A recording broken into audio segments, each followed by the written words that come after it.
Hello everyone, स्वागत है आपके अपने YouTube channel online GK GS classes में। आज की यह क्लास जो है क्लास 12th इंग्लिश के 10वां चैप्टर जिसका नाम है India through a traveller's eyes, उसी को हम लोग अपनी भाषा में पढ़ेंगे, जिससे इसे दोबारा नहीं पढ़ने की आवश्यकता होगी और ना ही जो है क्वेश्चन आंसर को रटने की आवश्यकता होगी। तो चलिए सभा को शुरू करते हैं। तो सभा शुरू करने से पहले जो है हम लोग किसी भी चैप्टर के बारे में पढ़ते हैं तो उसके राइटर के बारे में जो है फर्स्ट ऑफ ऑल पढ़ते हैं। जिससे राइटर के बारे में इसलिए पढ़ते हैं क्योंकि राइटर से रिलेटेड ऑब्जेक्टिव प्रश्न पूछ दिए जाते हैं, अब पढ़ना अनिवार्य है कि नहीं। आइए तनी बउआ लेखा राइटर के बारे में हमनी के जान लेते हैं। तो राइटर के बारे में जान लेते हैं हमनी के। तो राइटर के नाम है पर्ल एस बक और चैप्टर का नाम है इंडिया थ्रू ए ट्रैवलर आइज।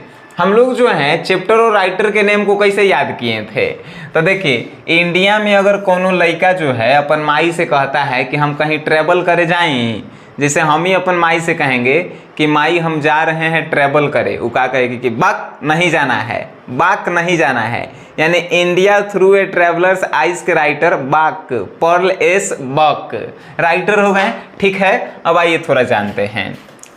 पर्ल एस बक जी का जो है जन्म जो है 26 जून 1892 को हुआ। पर्ल एस बक का जन्म 26 जून 1892 को हुआ। इनका निधन जो है यानी मृत्यु 6 मार्च 1973 को हो गया। ये सब आपको याद रहना चाहिए, काहे कि चैप्टर में आपसे जो है ऑब्जेक्टिव जब पूछा जाएगा तो ये कर मृत्यु और जन्म जरूर पूछल जाएगा। तो ये जो है आप एक बार कमेंट बॉक्स में लिख दीजिए, काहे कि लिखे से याद हो जाता है। पर्ल एस बक का जन्म जो है अमेरिका में हुआ, ठीक है, लेकिन इनका पालन पोषण जो है चाइना में इनके माता पिताजी के द्वारा किया गया। और माता पिताजी के द्वारा पालन पोषण किया जाएगा और किसके द्वारा, तो जन्म अमेरिका में हुआ लेकिन जो है पालन पोषण जो है चाइना में किया गया इनके पेरेंट्स के द्वारा। अब जो है she taught in a Chinese university, ये जो है चाइना के यूनिवर्सिटी से जो है पढ़ी लिखी हैं। आगे जब इनके बारे में आप जानेंगे, she is non for her travellers and memories. She wrote personal accounts of her visit to different countries in simple, lucid and effortless English. अब ये जो है किस लिए जानी जाती हैं, तो ये जो है अपने यात्रा वृत्तांत और संस्मरणों के लिए जो है जानी जाती हैं। यात्रा वृत्तांत क्या होता है, तो जब अलग अलग देशों में कोई घूमता है, अलग अलग देश में दूसरे देश में जाके और उस देश के ऊपर घूमने के बाद उस देश के ऊपर कुछ किताब लिख देता है, कोई चैप्टर लिख देता है, उसी को हम लोग कहते हैं यात्रा वृत्तांत। तो पर्ल एस बक जो है यात्रा वृत्तांत और संस्मरणों यानी घूमने के बाद उसके बारे में लिखने के लिए जो हैं ये काफ़ी ज़्यादा फेमस थी। ठीक है, आगे जब आप पढ़ेंगे तो she won the Nobel prize for literature in 1938। इनको जो है नोबेल प्राइज दिया गया साहित्य के क्षेत्र में, इंग्लिश में लिटरेचर कहल जाता है। कब दिया गया, तो 1938 में दिया गया। ठीक है, इनकी जो नोटेबल अमॉन्ग हर चीफ वर्क, इनके मुख्य कार्य कौन कौन थे तो ये जानते हैं। सबसे पहला द गॉड्स अर्थ 1931 में, ये सबसे महत्वपूर्ण रहा इनका। द गॉड्स अर्थ जो है 1931 में लिखी। A novel on China and come my beloved with India as background. उसके बाद एगो नॉवेल लिखी जिसका नाम है माई बिलोवेड और कम माई बिलोवेड, नाम है कम माई बिलोवेड। और ये क्या है, तो चाइना और इंडिया के बारे में जो है इसमें लिखी है जिसका नाम है कम माई बिलोवेड। इसमें चाइना और इंडिया के बारे में जो है लिखी है। The present piece India through a traveller's eyes is an extract. और जो प्रेजेंट में आप जो पीस देख रहे हैं India through a traveller's eyes, ये जो है इन्हीं के द्वारा लिखा गया है और ये जो है माई सेवरल वर्ड्स में से जो है लेके लिखा गया है। ठीक है, माई सेवरल वर्ड्स से जो है लिया गया है India through a traveller's eyes से। which is a personal records of her life. It show her love for the poorest people living in Indian village. ये अपने पर्सनल अनुभवों के बारे में बताती हैं कि इंडिया में जो है गरीब लोगों के प्रति इनका कैसा प्यार है और गरीब लोग जो हैं कैसे संघर्ष कर रहे हैं इंडिया में, उन्हीं के बारे में जो है ये बताते हैं। अगर ये आपको इंग्लिश एको शब्द नहीं समझ में आवे तो हिंदी में ट्रांसलेट करल गई है। पर्लेस बक राइटर के नाम, जिनका जन्म जो है 26 जून 1892 को हुआ, मृत्यु 6 मार्च 1973 को हुआ। जन्म से ये अमेरिकी रही, लेकिन इनका जो है माता पिता के द्वारा चाइना में जो है पालन पोषण किया गया। ये जो है चाइना के विश्वविद्यालय से पढ़ी लिखी और ये अपने यात्रा वृतांत और संस्मरणों के लिए जो है काफ़ी जानी जाती हैं। और इन्होंने जो है सहज अंग्रेजी में विभिन्न देशों की अपनी यात्राओं के व्यक्तित्व वृतांत को लिखे हैं। इस सब के बारे में ऑलरेडी हमने बताया है, ठीक है। इन्हें जो है 1938 में जो है एक साहित्य के क्षेत्र में जो है नोबेल पुरस्कार दिया गया। कब? 1938 में नोबेल पुरस्कार दिया गया। इनकी प्रमुख कृतियों में उल्लेखनीय कौन सा है? तो द गॉड्स अर्थ कब लिखी थी? तो 1931 में। यहाँ पे हम आपको बताए हैं। तो ये सब जो है आपको पूरा हिंदी में ट्रांसलेट करके पढ़ाया गया है, ठीक है। अगर विश्वास नहीं है तो एक पेज और हम आपको दिखाते हैं। देखिए, जब फर्स्ट पैराग्राफ आप देखेंगे तो ई कितना आदमी के इंग्लिश बस समझ में नहीं आवे। हमने के बिहारी आदमी आओ तो इंग्लिश कमजोर है कि नहीं? तो आपको जो है ये पूरा के जो है ट्रांसलेट करके हिंदी में दे देवल गई है। अब जाके पढ़ते रहिए मन भर। अब कहेंगे सर कहाँ है, कहाँ से पढ़ेंगे? अरे यार, आपका जो है एगो अपन एप्लीकेशन है प्ले स्टोर पे, वो एप्लीकेशन के जाके डाउनलोड कीजिए। वो आप ही का एप्लीकेशन है, हमर खाली ओकरा पे फोटो लगल है जेकर नाम है SGS क्लासेस। ई एप्लीकेशन जो है जब तक आप एग्जाम नहीं देंगे तब तक आपके फ़ोन में रहना चाहिए, ठीक है। इस एप्लीकेशन को डाउनलोड कीजिए, उसमें रजिस्टर्ड कीजिए और एगो इंग्लिश के कोर्स आएगा। वो इंग्लिश के कोर्स आपको जो है खरीदना है। इंग्लिशवा के कोर्स के प्राइस जानते हैं क्या है? 199 रुपया। 199 रुपया में आपको क्या दिया जाता है जानते हैं? चैप्टर वाइज हिंदी ट्रांसलेट करके दिया जाता है, चैप्टर वाइज ऑब्जेक्टिव दिया जाता है, चैप्टर वाइज सब्जेक्टिव दिया जाता है, लाइव क्लास दिया जाता है, रिकॉर्डेड वीडियो दिया जाता है, उसके बाद क्वेश्चन बैंक सॉल्यूशन दिया जाता है, मॉडल पेपर सॉल्यूशन दिया जाता है, टेस्ट सीरीज जो है मोस्ट इंपॉर्टेंट दिया जाता है। मतलब इतना कुछ दे देवल जाता है जिससे आप इंग्लिश में 100 में 100 जो है स्कोर कर सकते हैं, ठीक है। आगे जो है अब हमनी के अपन मेन बात पे आते हैं। इस कहानी को जो है अब अपन भाषा में हमको पढ़ना था। अब अपन भाषा में पढ़ला था तो हम तो इंग्लिश आपको समझाएंगे नहीं, काहे कि इंग्लिश ट्रांसलेट करके ऑलरेडी हम आपके PDF में डाल दिए हैं, जाके वहाँ से देखिएगा। अब इस कहानी को हम तनी समझा देते हैं आपको, ठीक है। पर्लेस बक जो है इंडिया के बारे में काफ़ी ज़्यादा सुनी थी, काफ़ी ज़्यादा लोगों से जो है जानती थी कि इंडिया में हई है हऊ है, लेकिन कभी इंडिया को जो है वास्तव में अनुभव नहीं की थी कि भारत कैसन है, भारत के लोग कैसन है, अनुभव नहीं की थी। आज सुनी किससे थी? तो फैमिली में उनके एगो डॉक्टर थे जो इंडिया के ही थे लेकिन उनके साथ रहते थे। तो फैमिली के डॉक्टर और उनकी पत्नी से जो है इंडिया के बारे में बहुत सुनी थी कि इंडिया में जो है भगवान बुद्ध और जैन धर्म जो है काफ़ी ज़्यादा प्रचलित है और वहाँ के लोग जो हैं एक दूसरे के प्रति जो है काफ़ी ज़्यादा प्रेम रखते हैं। रंग शब्द अगर पर्लेस बक के मन में आता है तो इंडिया सबसे पहले याद आता है कि इंडिया जो है बिना रंग में भेदभाव किए हुए एक साथ रहता है। पर्लेस बक कहती हैं कि अमेरिका में और चाइना में तो गोरा और काला में फर्कों के करल जाता है, लेकिन इंडिया में सब रंग के लोग जो है एक साथ मिल के रहते हैं। सब धर्म सब जाति के लोग जो है एक साथ मिल के रहते हैं। वो कहें कि जब हम इंडिया आए तो इंडिया इसलिए नहीं आए थे कि इंडिया हमारा ताजमहल देखेला था, इंडिया में फतेहपुर सीकरी देखेला था, ये सब कुछ नहीं देखेला था। फिर भी पर्लेस बक देखी, लेकिन ये वास्तव में ये देखने नहीं आई थी। पर्लेस बक जो है इंडिया में लोगों के विचार को समझने आई थी, लोगों के प्रेम को समझने आई थी कि कैसे यहाँ पे इंडिया में लोग रहते हैं और कैसे जो है यहाँ पे लोग आपस में मिलजुल कर रहते हैं, लड़ाई झगड़ा नहीं करते हैं। तो इसी बात को समझने जब वो इंडिया में आई तो इंडिया में सबसे पहले जो है वो देखी कि यहाँ पे जो है बुद्धिजीवी लोग, बुद्धिजीवी लोग मतलब कि तेज तरार आदमी जो है काफ़ी है, आ तेज तरार आदमी जो है बेरोजगार है, आ जौन तनी मानी जो है बुर्बक आदमी है वो जो है रोजगार कर रहा है आ पैसा कमा रहा है।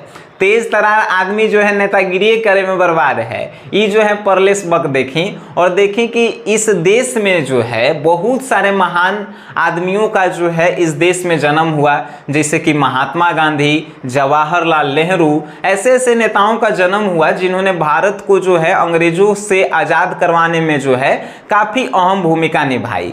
परलेस बक कहती हैं कि जब भारत पे जो है अंग्रेज शासन कर रहा था तो अंग्रेजों के खिलाफ जो है ये लोग जो हैं लोगों को प्रेरित किए और अंग्रेजों को भगाने में जो है काफ़ी ज़्यादा योगदान दिए।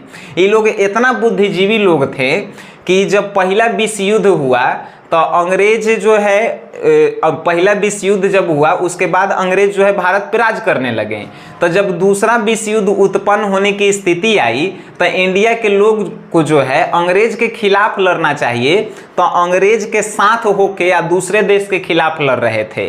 तो इसका परिणाम यह हुआ कि अंग्रेज जो है भारत को जो है लास्ट में आज़ादी दे दिया। ऐसा जो है परलेस बक जी का कहना है। ठीक है, तो परलेस बक जी कहते हैं कि इंडिया के लोग जो हैं काफ़ी बुद्धिमान हैं, काफ़ी जो है तेज तरार है और ये सब जो है इंडिया में देखने को मिलता है। इंडिया में ही जो है परलेस बक की एगो बहुत अच्छे मित्र थे, तो उनके घर पर जो है इनका जाना हुआ, परलेस बक जी का जो है जाना हुआ है। जब वहां पे गई परलेस बक तो देखी कि एगो जो है 4 गो खंभा पे जाली टाइप के जो है बिछावन बिछा के और वही पे जो है एगो बूढ़ा आदमी जो है लेटा हुआ है, जरा हमनी के बिहार में खटिया कहते हैं। तो खटिया चारपाई, तो चारपाई पे लेटल है, लेकिन अंग्रेज कहा जानेगा कि वो चारपाई है। वो कह रही है कि 4 गो खंभा पे जो है एगो जाली बना के रखल है और ओकरे पे आदमी जो है वो लेटा हुआ है।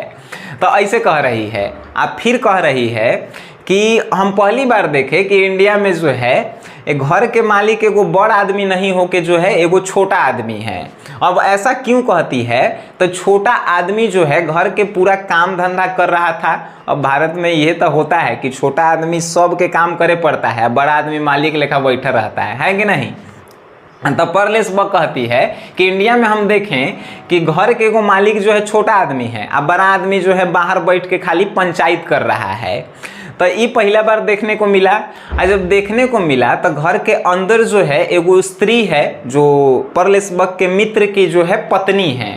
तो वो देखी परलेस बक को तो प्रणाम की, और यह प्रणाम देखकर जो है परलेस बक को काफ़ी ज़्यादा अच्छा लगा कि आजकल की महिलाएं भी जो है घूंघट रखती है और बड़े बुजुर्गों का आदर करती है और प्रणाम करती है। उसके बाद जो है परलेस बक को जो है खाना मिला, खाना खाएला। अब हमनी के भारत में आइएगा तो मेहमान नवाजी जो है बड़ी बढ़िया से करल जाता है कि नहीं? तो मेहमान नवाजी जब बढ़िया से करल गया तो खाना देवल गया काची में, का कहल जाता है, केला के पत्ता में। केला के पत्ता में जो है खाना दिया गया, दाल चावल सब्जी था। तो इनको जो है बहुत अच्छा लगा। परलेस बक कह रही थी कि हमने यहाँ जो है कांटा के प्रयोग करल जाता है, चम्मच के प्रयोग करल जाता है, छुरी के प्रयोग करल जाता है खाएला, लेकिन यहाँ जो है लोग अपनी हाथों की उंगलियों से जो है भोजन कर रहे हैं। ये जो है एक अच्छी जो है संस्कृति है। फिर जो है खाना खाकर जब उनको जो है घुमाने ले गए उसके दोस्त जो है, खाना जब खा ली तो अच्छा लगा उन्हें। केला के पत्ता में खाना खाने से जिसे परलेस बक पूछें कि हम लोग पत्तल में खाना क्यों खा रहे हैं, पत्ता में, तो उनके मित्र बताएं कि केला के पत्ता पर खाना खाए से भूख जो है बढ़ता है, जिससे हम लोग ज़्यादा खाना खाते हैं। खाना खाने के बाद परलेस बक को जो है उसके जो दोस्त थे इंडिया के, वो कहें कि चलिए आज आपको जो है हम अपन गांव घुमाते हैं। जब गांव घूमे गई परलेस बक तो देखल गया कि यहाँ पे जो है कोनो लड़का जो है नाटा है, कोनो बौना है, कोनो लंबा है, कोनो के पेट बिगले है तो कोनो के पेट जो है एकदम सटल है। ये सब देख के जो है अचंभित रह गई परलेस बक। तो वो अपन मित्र से पूछी कि ऐसा क्यों? तब मित्र कहा कि ऐसा इसलिए है क्योंकि भारत के लोगों को लगता है कि भारत के लोगों का अधिकतम जो है जीवन 27 साल तक है। आज 27 साल के है तो कम उम्र में शादी कर लेता है सब। आज जितना ज़्यादा हो सके बच्चा पैदा करे के फेर में रहता है सब। तो बच्चा ज़्यादा पैदा करे के फेर में जो है कैसनो आंधर लांघर बहिर बौना लंबा कैसनो जो है बच्चा पैदा कर देता है सब, जिससे जो है ये संख्या जो है आपको नजर आ रहा है। तो पर्लेस बक जो है ये देखकर जो है काफ़ी ज़्यादा अचंभित होती है कि यहाँ के लोगों जो है थोड़ा सा अशिक्षा की कमी है, तो लेकिन अब नहीं है अशिक्षा की कमी, यह बात ध्यान रखना सब, ठीक है। अब भारत जो है काफ़ी विकसित कर गया है। तो पर्लेस बक जो है ये सभी बातें देखने के बाद कहती हैं कि भारत में जो है अजीबोगरीब की स्थिति यहाँ पे पाई जाती है, जहाँ एक तरफ लोगों में संस्कार है, एक तरफ लोगों में जो है घनिष्ठ संबंध है, ना जाति धर्म ना रंग भेद का जो है उपयोग यहाँ पे है, वहीं दूसरी तरफ जो है लोग थोड़ा अशिक्षा के कारण जो है अपने बच्चों को जो है बिना पोषित हुए जो है जन्म दे देते हैं। तो उसके बाद पर्लेस बक कहती हैं कि भारत से हमें जो है कुछ सीखना चाहिए कि भारत में इतने बुद्धिजीवी लोग रहे, उसके बाद भी जो है यहाँ का संस्कार और यहाँ का धार्मिक संबंध जो है अभी तक बना है। अमेरिका को जो है इस बात से कुछ सीखना चाहिए। तो भारत की यात्रा जब करके गई पर्लेस बक, तो उन्होंने भारत के ऊपर जो है वो किताब लिख दी और उस किताब का नाम रखल गया कम माई बिलोवेड। तो ये किताब जो है जब अमेरिका में प्रकाशित की पर्लेस बक, तो कोनो किताब खरीदबे नहीं किया, कोनो पढ़बे नहीं किया, कहा कि बे ये सब कौन किताब है जेकरा में भारत के बारे में लिखल है। लेकिन धीरे धीरे जो है जब लोग जानने लगे कि ये किताब में जो है काफ़ी कुछ ज्ञान से रिलेटेड बातें हैं, तो ये किताब भी जो है काफ़ी ज़्यादा बिका। और जब नहीं बिक रहा था किताब, तो पर्लेस बक को इससे प्रभाव नहीं पड़ा, काहे कि पर्लेस बक ये कहती थी कि हम अपने काम पे फोकस करेंगे, लोगों का काम है कि हम अच्छा करें या बुरा, लोग तो कहबे करेंगे कि ये तो बेकारे हवा। तो पर्लेस बक ये कहती हैं कि किताब जब नहीं बिक रहा था तो ऐसा नहीं था कि हम कहते कि नहीं इसको नहीं अब मार्केट में निकालना है। किताब नहीं बिका तो नहीं उसको बिकवाएंगे, और उस पर जो है वो मेहनत किया, नहीं कोनो पढ़ रहा था तो कहीं कोई बात नहीं, हमको जो अच्छा लगा वो हम लिख दिए, आपको पढ़ना है नहीं पढ़ना है वो अलग बात है। तो ये किताब लिखने के बाद जो है ये पूरी जो है चैप्टर को प्रकाशित किया गया, ठीक है। तो यही जो है इस पूरे चैप्टर का निचोड़ था, और अगर आप पूरे डिटेल्स में इस चैप्टर को आप पढ़ना चाहेंगे तो आप अपने एप्लीकेशन में जाइए जिसका नाम है SGS क्लासेस। एकरा पे जो है पूरा नोट्स जो है ऑलरेडी डालल गई है, ठीक है। इस चैप्टर के ऑब्जेक्टिव, सब्जेक्टिव, हिंदी ट्रांसलेट आप जाकर एक बार देखिए तो सही, ठीक है। वीडियो आप देखे हैं अच्छा लगा है, इस वीडियो को अपने दोस्तों में शेयर जरूर करें, और वीडियो आप देखे हैं उसके लिए धन्यवाद।